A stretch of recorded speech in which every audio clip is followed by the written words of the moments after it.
everyone. In this video, I'm going to give a quick explanation on the trader's dynamic index. Now, as you can see on my screen, I have approximately 6 TDIs available. Seems a little bit much, but as you can see, on average, they do the same thing, right? The only thing that you see differently is just colors or specific inputs in the actual programs, right? So for example, the TDI by Marsu is 13, 34, 2, and 7. DeLorean TDI is 21, 34, 7, and 2. TDI GM 11, 31, 1, and 9.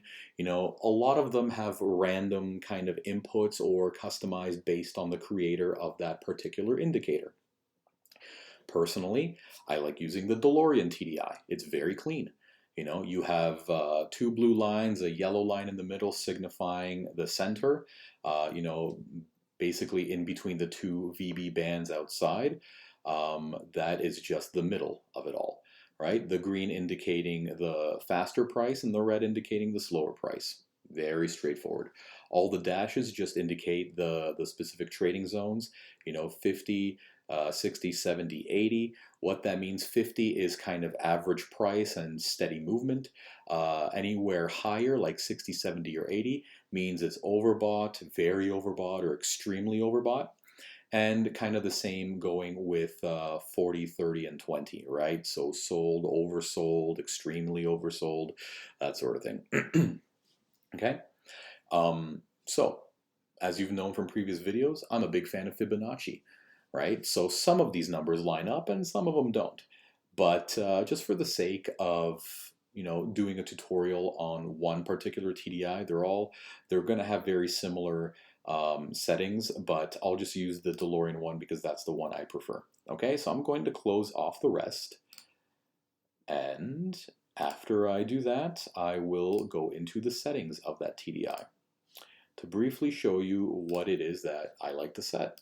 Okay, so we jump into the settings here, and as you know, Fibonacci numbers are fantastic, right? So 21, yes. 34, yes. 7, no. 8, I would say, and 2, good to go, right? Small little shift like that, but for me, it's going to make a big difference. You know, if you like a slower moving band on the slow MA, you can even set that to 3, right? What that'll do is kind of slow down the movement a little bit, so it creates less hesitancy in your trades as you see them go. Okay, now for example, what you see going on the TDI reflects how the candles move to a certain extent, right? You're not going to see the same sharp movements on the TDI as you do on the candles. This kind of gives a clear indication as to where the price actually wants to go, because you know, when you have those little doji candles or large wicks, that does not reflect in the TDI. The TDI is just specifically where price is closing. Okay. Now, a great way to use this indicator is quite simply when you see the bands expanding, that is a great time to enter in on trades. When you see the bands contracting, it's a good time to stay out of trades. When you see the green moving in a sharp direction and it's parallel to the red line, good time to, you know, good indication of a trend that is occurring. When you see it kind of crossing back and forth, it's a good sign that there's consolidation. Right? So look at this one, for example. Lots of back and forths between the green and red, and look what the candles are doing, right? Similar story right there. They are in consolidation, right? That's going to be very hard to trade. Even though it looks like it's going sideways, the TDI is showing that it's going down. Okay, that's very important to note. Not specifically because the price is going down, because it's actually balancing out back to 50%.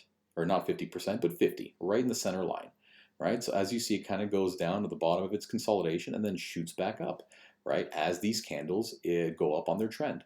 And then sure enough, as it's consolidating again, you see this slowly pulling back to the 50 until we have another move going into the up direction, right? Finally, trend happens going down. TDI, you see a big shift moving down with the green and the red. The blue bands are expanding, right? So that indicates a very strong trend in that direction. That's all that the dynamic index is used for. It's a fantastic tool if you want to incorporate it into your trading or your indicators, by all means. Once you get to learn how it works and to be able to understand it a little bit more, you know, it's actually a great indicator to use on any time frame. So we can jump onto the 5-minute, and as you can see on the 5-minute, it's a little bit more volatile. Right, I'm doing this entire thing on gold, but just to give an example, right? It doesn't matter which pair you decide to pick, right? Look at this big red candle and what this looks like on the actual TDI, right? That's where it would end up. The next candle is even sharper, and then the next one, right? So as you see this big spike down, right? If you don't see any other hooks going any opposite direction, it's a great indicator that it's going where you want it to go. The only trouble is, as you see, it starts going sideways right there, even though that the candles are still going down, right? So that could be a good indication for you that this trend is very likely over. Again, read into it what you will. This is my interpretation of the TDI. I hope it's been helpful. Subscribe and like for more videos. Thank you very much. See you for the next one.